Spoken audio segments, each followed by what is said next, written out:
ಈಗ ಹುಬ್ಳಿ ಸ್ಟೋರಿ ನೋಡೋಣ. ಹುಬ್ಳಿಯಲ್ಲಿ ಒಂದು ಮರ್ಯಾದಾ ಹತ್ಯೆ ನಡೆದಿದೆ. 2025ನೇ ಇಸ್ವಿಯಲ್ಲಿ ನಾವಿದ್ರೂ ಕೂಡ ಆಧುನಿಕ ತಂತ್ರಜ್ಞಾನ ಇದ್ರೂ ಕೂಡ ಇನ್ನೂ ಹಳೆಯ ಕಾಲದ ಒಂದಷ್ಟು ಪದ್ಧತಿಗಳನ್ನು ಇನ್ನೂ ಜೀವಂತವಾಗಿ ಇರಿಸ್ಕೊಂಡಿದ್ದಾರೆ. ನೋಡಿ, ಇಲ್ಲಿ ದಲಿತ ಯುವಕನನ್ನು ಮದುವೆ ಆದ್ಲು ಅನ್ನೋ ಕಾರಣಕ್ಕೆ ಅಪ್ಪ ಮಗಳನ್ನು ಅಮಾನುಷವಾಗಿ ಕೊಲೆ ಮಾಡಿಬಿಟ್ಟಿದ್ದಾನೆ. ಇದು ಮರ್ಯಾದಾ ಹತ್ಯೆ ಆಗಿದೆ. ಅದು ಏನು, 7 ತಿಂಗಳ ಗರ್ಭಿಣಿ. ಹುಬ್ಬಳ್ಳಿ ತಾಲೂಕಿನ ಇನಾಮ್ ವೀರಾಪುರ ಗ್ರಾಮದಲ್ಲಾಗಿರೋ ಘಟನೆ ಇದು. 19 ವರ್ಷದ ಮಾನ್ಯ ಮತ್ತು ವಿವೇಕಾನಂದ ಇಬ್ಬರು ಲವ್ ಮ್ಯಾರೇಜ್ ಆಗಿರ್ತಾರೆ. ಆದರೆ ದಲಿತ ಯುವಕರನ್ನು ಪ್ರೀತಿಸಿ ಮದುವೆ ಮಾಡ್ಕೊಂಡ್ಲು ಅಂಥೇಳಿ ಯುವತಿಯ ಕುಟುಂಬಸ್ಥರು ಕತ್ತಿ ಮಸೀತಾ ಇರ್ತಾರೆ. ಅಂದರೆ ಮನಸ್ಸಲ್ಲೇ ದ್ವೇಷ ಇರುತ್ತೆ, ಕೋಪ ಇರುತ್ತೆ.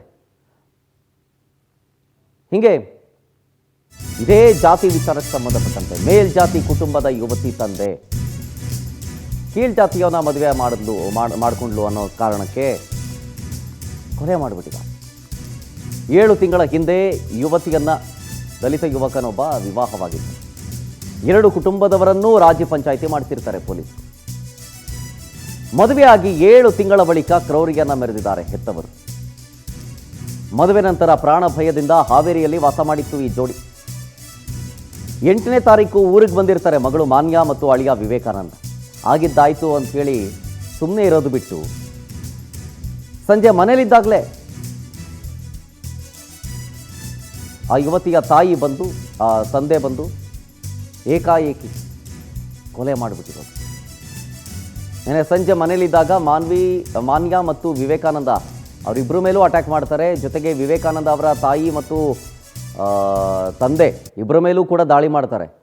ಪ್ರಕಾಶ್ ಗೌಡ ಪಾಟೀಲ್, ವೀರನಗೌಡ, ಅರುಣ್ ಗೌಡ ಇವ್ರು 3 ಜನ ಆರೋಪಿಗಳು. ಇವ್ರು 3 ಜನದ ಮೇಲೆ ಹುಬ್ಬಳ್ಳಿ ಪೊಲೀಸರು, ಗ್ರಾಮೀಣ ಪೊಲೀಸರು ಪ್ರಕರಣವನ್ನು ದಾಖಲಿಸ್ಕೊಂಡಿದ್ದಾರೆ. ಯುವತಿಯ ತಂದೆ ಹೆಸರು ಪ್ರಕಾಶ್ ಗೌಡ ಪಾಟೀಲ್ ಅಂತ. ಅವ್ರಿಗೆ ಸಾಥ್ ಕೊಟ್ಟಿದ್ದು ವೀರನಗೌಡ ಮತ್ತು ಅರುಣ್ ಇಬ್ಬರು ಬಂಧಿತರು. 7-8 ತಿಂಗಳಾಗಿತ್ತು ಮದುವೆ ಆಗಿ. ಅದಾದಮೇಲೆ 7 ತಿಂಗಳ ಗರ್ಭಿಣಿಯೂ ಕೂಡ ಆಗಿದ್ರು. ಮನೆಗೆ ಬಂದರು ಎಲ್ಲ ಸರಿ ಹೋಗಿದೆ ಅಂತ ಅಂದ್ಬಿಟ್ಟು. ಆದರೆ ಆ ಯುವತಿಯ ತಂದೆಯಲ್ಲಿ ಆ ದ್ವೇಷದ ಜ್ವಾಲೆ ಹೊತ್ತಿ ಉರಿತಾ ಇತ್ತು.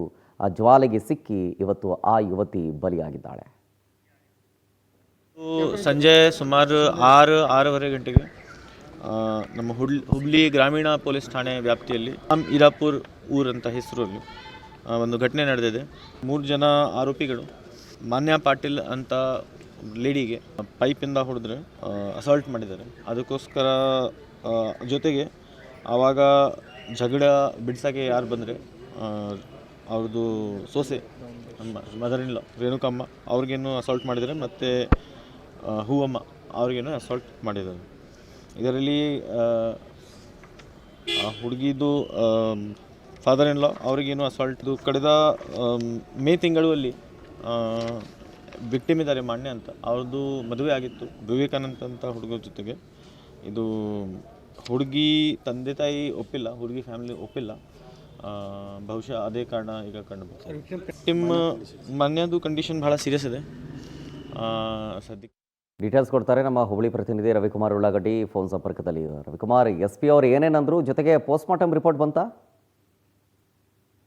ಶರತ್, ಈಗಷ್ಟೇ ಈ ಒಂದು ನಿನ್ನೆ ನಡೆದಂತಹ ಒಂದು ಮಹಿಳೆ ಹತ್ಯೆ ಪ್ರಕರಣದಲ್ಲಿ ತೀವ್ರವಾಗಿ ಗಾಯಗೊಂಡಿದ್ದಂತಹ ಮಾನ್ಯ ಕೊನೆಯುಸಿರೆಳೆದಿದ್ದಾಳೆ. ಈ ಒಂದು ಮಾನ್ಯಳ ಒಂದು ಮೃತ ಶರೀರವನ್ನು ಈಗಾಗಲೇ ಕೇಮ್ಸ್ ಶವಾಗಾರದಲ್ಲಿ ಇಡಲಾಗಿದೆ. ಇನ್ನೇನು ಕೆಲವೇ ನಿಮಿಷಗಳಲ್ಲಿ ಈ ಒಂದು ಮರಣೋತ್ತರ ಪರೀಕ್ಷೆ ಕಾರ್ಯ ಕೂಡ ಆರಂಭವಾಗಲಿದ್ದು, ಆ ಒಂದು ಮರಣೋತ್ತರ ಪರೀಕ್ಷೆ ಕಾರ್ಯ ನಡೆದ ನಂತರ ಮರಣೋತ್ತರ ಪರೀಕ್ಷೆ ಒಂದ್ ಕಡೆ ಸೇರಲಿದೆ. ಇನ್ನೊಂದ್ ಕಡೆ ಈ ಒಂದು ಘಟನೆಯಲ್ಲಿ ತೀವ್ರ ಗಾಯಗೊಂಡಿರುವಂತಹ ಒಂದು ವಿವೇಕಾನಂದ ಅವರ ಕುಟುಂಬದವರು ಆ ಒಂದು ಖಾಸಗಿ ಆಸ್ಪತ್ರೆ ಮತ್ತು ಕಿಮ್ಸ್ ಆಸ್ಪತ್ರೆಯಲ್ಲಿ ಚಿಕಿತ್ಸೆಯನ್ನು ಪಡೆದುಕೊಳ್ತಿದ್ದಾರೆ. ಸದ್ಯ ಗ್ರಾಮದಲ್ಲಿ ಕೂಡ ಬೂದಿ ಮುಚ್ಚಿದ ಕೆಂಡದಂತಹ ವಾತಾವರಣ ನಿರ್ಮಾಣವಾಗಿದ್ದು, ಇದೊಂದು ಮೇಲ್ಜಾತಿ ಮತ್ತು ಮೇಲ್ಜಾತಿಯ ಒಂದು ಸಂಬಂಧಪಟ್ಟಂಗೆ ಒಂದು ಮದುವೆ ವಿಚಾರದಲ್ಲಿ ಈ ಒಂದು ಗಲಾಟೆ ನಡೆದಿದ್ದು, ಸದ್ಯ SP ಅವರು ಮತ್ತು ಹಿರಿಯ ಪೊಲೀಸ್ ಅಧಿಕಾರಿಗಳು ಗ್ರಾಮದಲ್ಲಿ ಬೀಡು ಬಿಟ್ಟಿದ್ದಾರೆ.